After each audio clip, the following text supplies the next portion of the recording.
Hello, good morning, everyone. Very warm welcome to this Awareness to Action LinkedIn Live. I'm absolutely delighted to be joined by Lucia Simmons today from the Carbon Literacy Project. Hi, Lucia, how are you? I'm good. Thanks, Josh. Thanks for having me. Really happy to be here. No, it's great. Really excited, really interested to hear about some of the work you do and some of your experiences around educating and empowering people around sustainability. And that's what this session's all about, really. It's about how individuals, people who might be listening in, how organizations can best leverage the actions and what they can do in order to get the most out of their people. And I think Carbon Literacy Project is such a great example of that. And I suppose with that in mind, maybe you could just outline for anyone who doesn't know, if you do live under a rock and you're not aware of the good work that you're doing, maybe you could just give us a brief intro onto what your organization does. Yeah, of course. Thanks, Josh. Thanks for those kind words. So if you don't know about the Carbon Literacy Project, we are a charity, but also think of us more as an accreditation body. So we basically enable people and organisations to be certified as carbon literate by overseeing the delivery of a day's worth of carbon literacy training, which covers climate change, what it is, why it's relevant to you, and crucially, what you can do about it. And in that way, we empower individuals, organisations, and the people within their organisations and the communities that they're part of to have the knowledge, skills, and the motivation to take measurable action against climate change.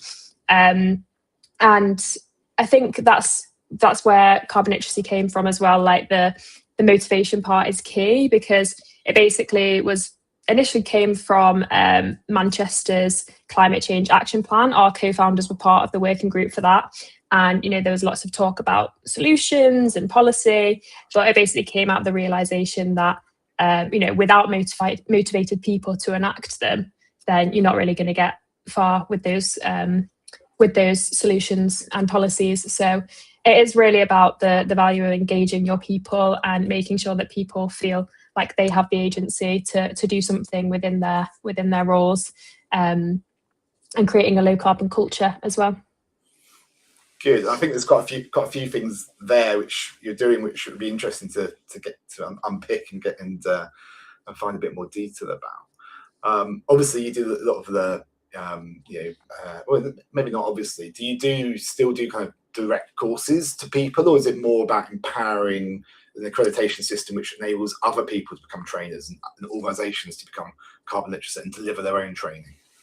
Yeah, so it is. It's all about enabling people to become trainers, to deliver their own courses, get their courses accredited. So we certify the people, but we also accredit courses against our carbon literacy standard, which is our framework, the training framework. So anyone can create a course, and then we'll accredit it to meet our standards. Then anyone can go and deliver that, and then they can, once they deliver the training, learners will complete their evidence forms, and then we'll assess those to certify the people as well. And then we'll also certify organisations who apply for carbon literate organisation accreditation once they've got a certain number of people delivering. Think of us more as the enabler. We're not going out and delivering the training ourselves. We're more like facilitating people to do that and give them that external validation or verification as well that what they're delivering is carbon literacy and it is up to the standard that we have set. And enabling that to scale, really, because we can obviously, by empowering others, we can do way more than if we were just limiting it to us delivering the training. Yeah, absolutely. Yeah, it's that sort of grassroots effect, isn't it? It's the snowball effect. I think that's the better one. Yeah, snowball effect, and the more people you can influence, the better. And what does it mean? What does carbon literacy? You credit a course or a trainer who delivers the training. What does it mean in practice, and how perhaps does it differ from more traditional sustainability training? Yeah, so carbon literacy itself is, the ability and the motivation to recognise carbon emissions in your daily life and take actions to reduce them. So what it means in practice is just making climate smart decisions as part of your everyday life and your work as well.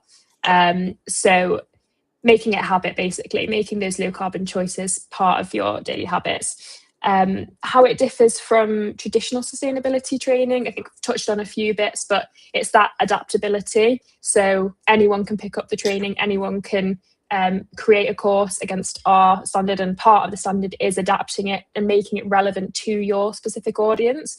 So for an example, like the British Antarctic Survey, they deliver carbon literacy on their research vessel, the RS Sir David Attenborough, in Antarctica. So it is really like it can be adapted to any situation, any context, and deliberately so that it feels relevant to the people that are experiencing it. And, it's got those real life examples within it, and it's flexible so that it can become part of your work life. It is a day's worth. I don't know if I've said that before, but it can be broken up as well. So on the RS Sir David Attenborough, I think they do like an hour a day, like on the ship cafeteria or something like that. So it's a great place in classroom, isn't it? Yeah. Exactly.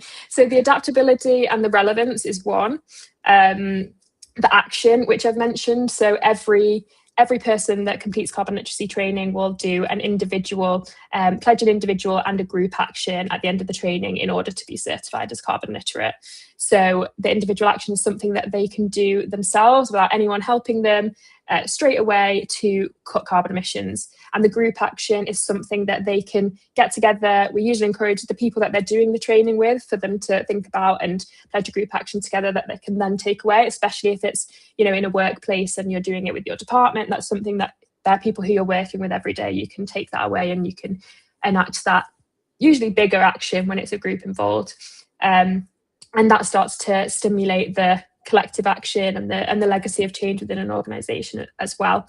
And again, the final one is external validation. So we are assessing those actions at the individual level to certify the people as carbon literate, and we're also accrediting the courses, like I say, organisations as well, and trainers can also be certified. So anyone can deliver it, but you can also get that extra level of verification or credibility to get the certified carbon literate trainer badge as well. So at each of the levels that we're scaling change, we provide that validation, and carbon literacy is UN recognised, and carbon literacy itself is a trademark term. So that is how it's different from traditional sustainability training. Yeah, amazing. It's great to hear. And it's great. I mean, for our organisation, for Team Jump, there's so much crossover between some of the things you were saying there, especially around motivation, around habit building. That's what we like to think we're in the business of doing. We're in the business of gamifying people to take sustainable action. So I think we're both organisations working towards the same goal of empowering and motivating individuals to take change, but it's two different approaches for how to do it. And I think why we're always so interested and excited and keen to hear more about what the projects and work that Carbon Literacy Project are doing is because we've got so many organisations who use our service and also use your service, and we're able then to support the promotion of carbon literacy training within an organisation by rewarding people for doing it, for gamifying it, essentially giving away points, giving away vouchers, giving away all these sort of nice things which we do as part of how we operate as an organisation to support people becoming more carbon literate. Yes, and we absolutely encourage that. Any tools that trainers come across or want to bring in to help. Ultimately, we're all in it for the same reasons, aren't we? We want to get people taking climate action. So as many tools and the best tools for the job can be brought into carbon literacy training as well. And the best way to get that action. Yeah, and a lot of what we do is building on that. You mentioned it as well, that sort of organisational culture of sustainability. It's not just relying on a network of green champions. It's not relying on a couple of people carrying the sustainability message and carrying the responsibility within an organisation. We're trying to build a culture where sustainability is part of everybody's role, and everybody has an understanding, everybody has an interest, and everybody knows what they have to do in order to make their organisation more sustainable. Where do you see that connection between an organisation being carbon literate and having that culture? Yeah, absolutely. Well, it's exactly what you've just described, really. When we were saying about what is carbon literacy in everyday practice, it's that the individual ability to, take the low carbon choices as part of your daily activities. that translate in the workplace to as part of your like daily work, and it enables low carbon decision making to become part of like ways of working within an organization. If every person in every role who has done carbon literacy has taken the time to not only do the training, but then think about actions that they can take that are specific to their role that only they can do. And also by the organization facilitating the training, they're almost giving them that the go ahead to take those actions and like contribute to sustainability strategies or sustainability goals. So it's giving them that agency to make the changes within their work, and then that amplifies across the organization. So yeah, it's like you say, it's taking sustainability out of silos and enabling everyone to recognize and enact their best thing that they can do. And also I think then in terms of the organizational culture, you start to recognize the other benefits that often come with lower carbon decisions. So the lower overheads often result as of reducing emissions. So from whether that's being from energy efficiency savings or other operational changes. So one example that we have heard is Adero Precision Components. They're like a specialist components manufacturer. Don't ask me to explain more because it's above my head. But they managed to save £50,000 to £60,000 in just 1 year from just energy monitoring and efficiency improvements across their organisation after carbon literacy training. So obviously there's other benefits as well. So once you start to realise those, then it is just there's more and more reason to keep it embedded within your organizational culture. And it's not just money savings as well. It might be attracting business or attracting customers or attracting, new talent as well to your organization. There's a whole load of benefits. So bringing it into your organizational culture is through carbon literacy is just, it's a no-brainer really. Yeah, 100% agree with that. And I think those, the attraction and retention point is really powerful as well. I think the stats are quite stark in terms of, especially amongst younger people or people starting out in their careers and making positive choices about where they want to work based on the environmental credentials and the ethos of sustainability and how responsible that business operates. So I think that's one that's going to become even more powerful as years goes by.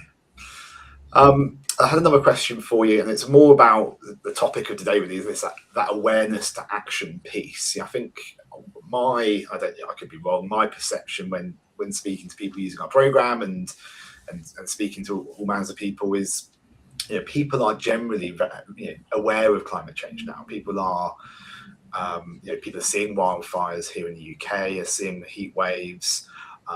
They're looking at news coming out of Europe.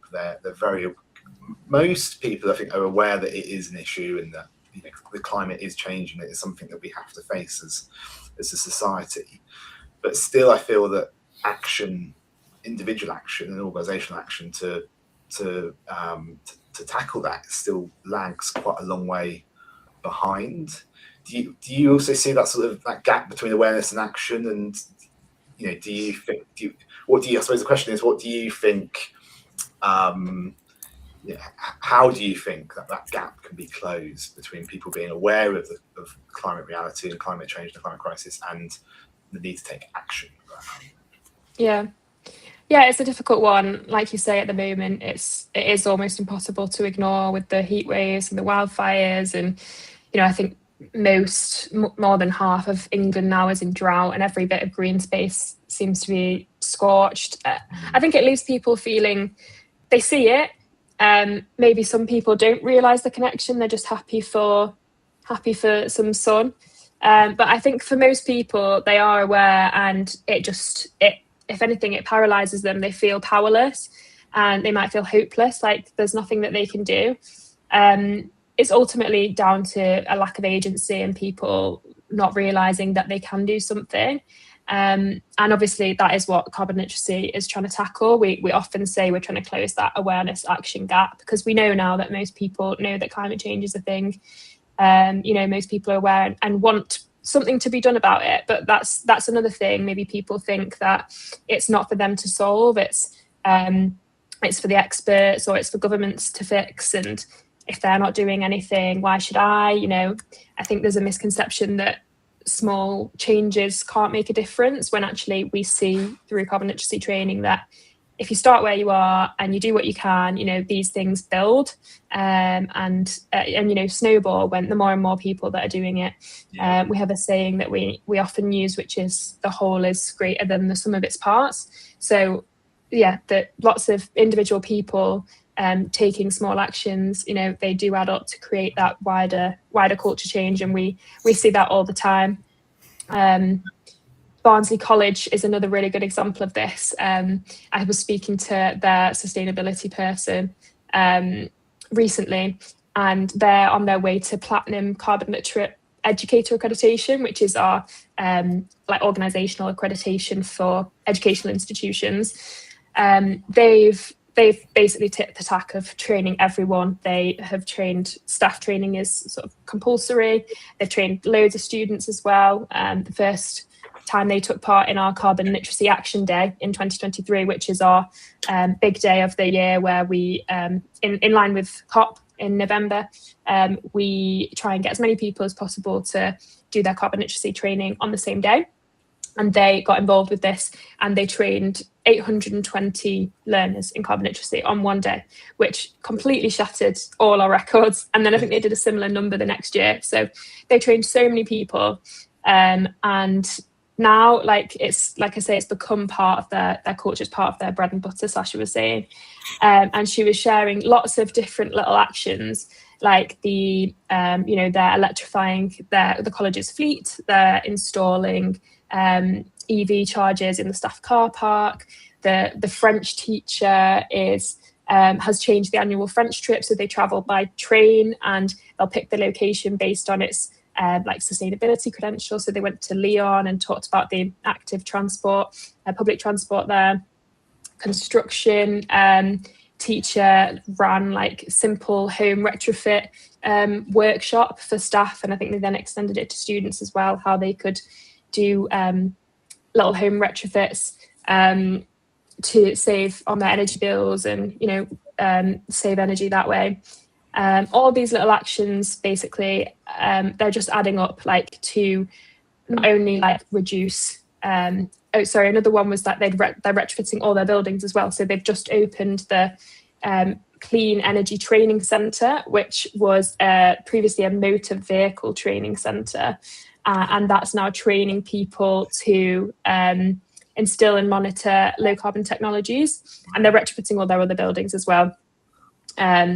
Someone introduced an office supplies swap, which saved £14,000 in the first year, and saving people buying new office supplies.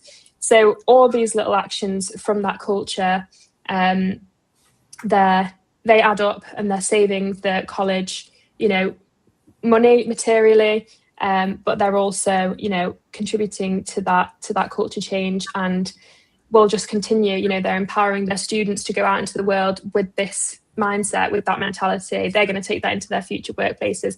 It all adds up. So these small changes, or seemingly small changes, they're a catalyst for much, much bigger collective action, not just within an organisation, but extending out into wider sectors of society as well.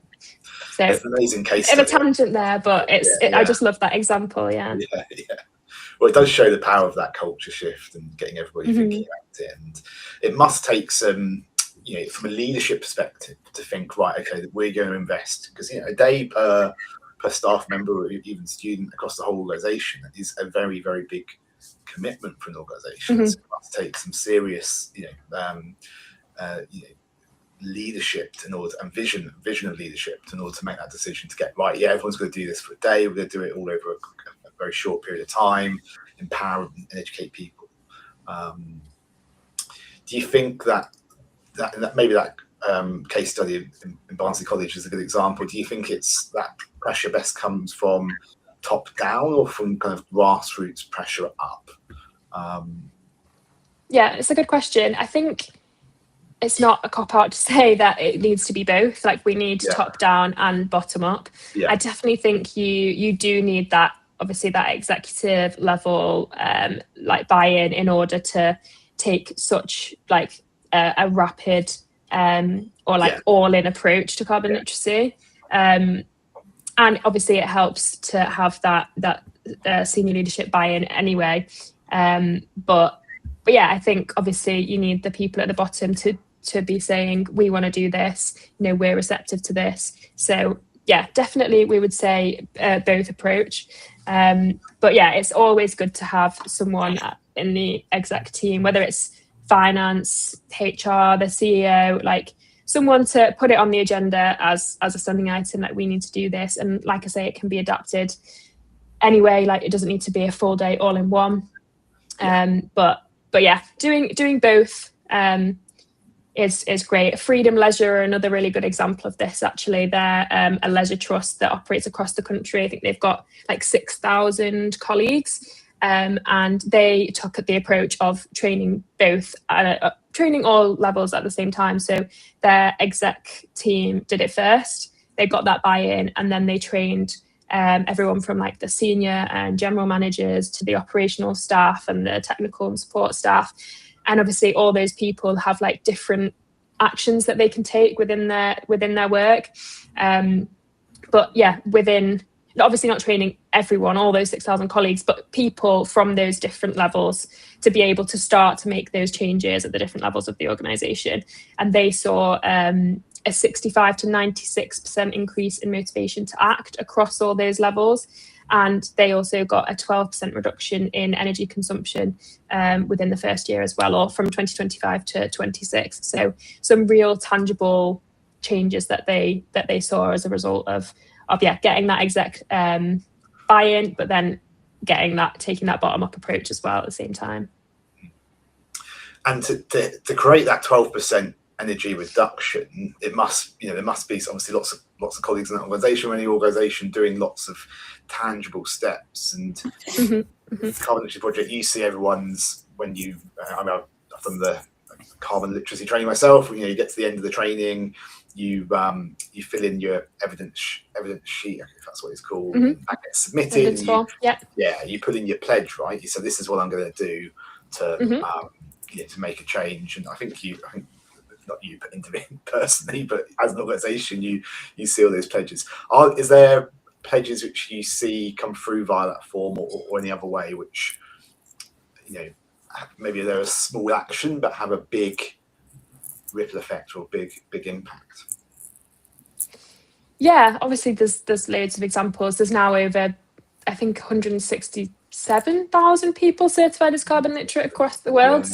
Definitely not just me, but our certification team do a great job of they do manually check all the evidence forms for all those people and assess those actions that they are significant. So I have, as part of my role, had the joy of seeing lots of great examples of big ripple effects. I've already talked about quite a few, but another nice one came actually through a trainer, not me personally reviewing an evidence form or our certification team sharing this, but a trainer recently shared how at Gloucester Rugby, their head of community rugby, Don Parsons, his action was to set up a free bus in a rural area where public transport wasn't great, to bring supporters to the stadium.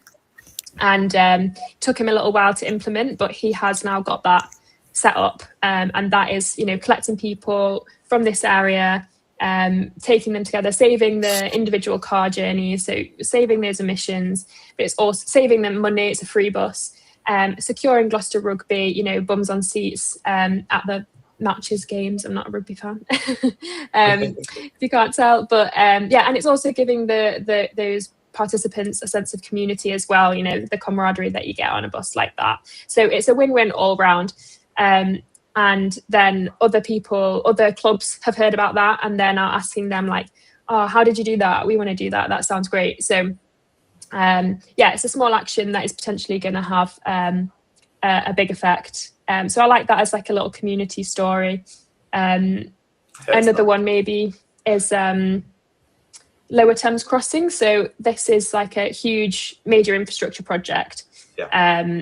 that they're building a road to connect Kent and Essex under the Thames, and it's delivered by National Highways. So I think can't remember who it was, but a pledge from someone at National Highways was to make carbon literacy not just the training itself, but carbon literate organisation accreditation at the silver level, so the second tier, compulsory for all their delivery partners within the first 52 weeks, so the first year of tender. And that was successful. So their delivery partners have, 3 of them have all achieved silver, and Lower Thames Crossing itself went a step further and got gold.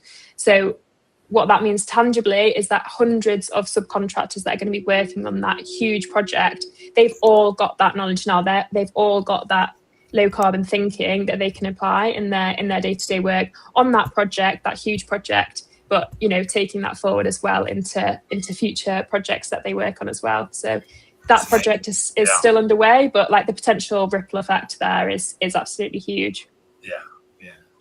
And how do you ensure, someone becomes carbon literate? Or that example there, I think, is a really good, really strong example of this. But I suppose it's how you secure the longevity of that action, because we know with just us being human nature just means that you learn about something, you do it, and it peters out over time, right? You want can people recertify over a period of time, or is there a push to do that, or? No, so we don't encourage us or recommend recertifying as individuals, but we do have lots of guidance for organisations in terms of like measuring and keeping people like on track with their pledges. So like we suggest like check-in sessions and surveys to help people complete their pledges within an organisation. And it is up to someone, if they like moved to a different organisation, for example, they could do the training again if they were being offered it, but it would be up to them to get a separate certificate, but that it wouldn't be the preferred option. We've just released our new carbon literate organisation standard, which has loads of guidance for organisations to, as I say, help ensure those actions are being continued and being implemented and being tracked and measured as well. So there's lots of guidance that we have for people, but we do often find that everyone who does the training like gets it and it lands so well. Learners are so enthusiastic and they come to us saying, this is what can I do next. They're very enthused by it, and we do get a great response in that sense. And obviously from the organizations as well, that in order to get the organization accreditation, they're not just certifying their people, they're taking tangible actions as an organization, and then to progress through those levels from bronze to silver to gold and then platinum, they're showing that they've not only implemented those actions, but they've gone beyond that as an organization as well. So that is also the organization accreditation is a good way of maintaining and staying on top of those actions. That's cool. That makes sense.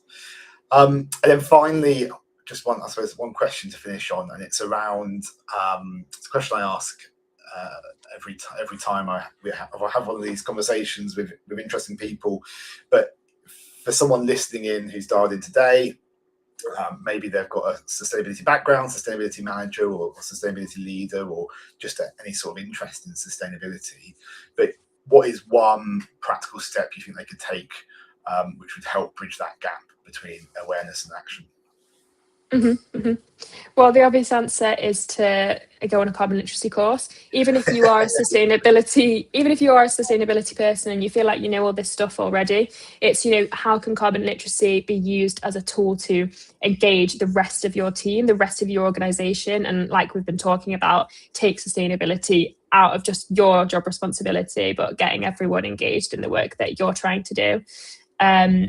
If you are already carbon literate, you could look into becoming a trainer, and that is the only prerequisite to becoming a trainer. You just need to be carbon literate, and we'll support you with the rest. We have loads of resources. You don't need to start from scratch in terms of creating a course. We've got lots of resources for you, and we also have lots of trainers, certified trainers in our trainer directory as well, who will be able to work with you to offer training if you want to go down that route. But there's different routes. So the first action, if you're not carbon literate, I would say look at an open course. There's loads on our website tailored to different audiences that you can just jump on, experience it for yourself, and then get in touch with us and we can talk about the best way if you wanted to bring it into your organisation.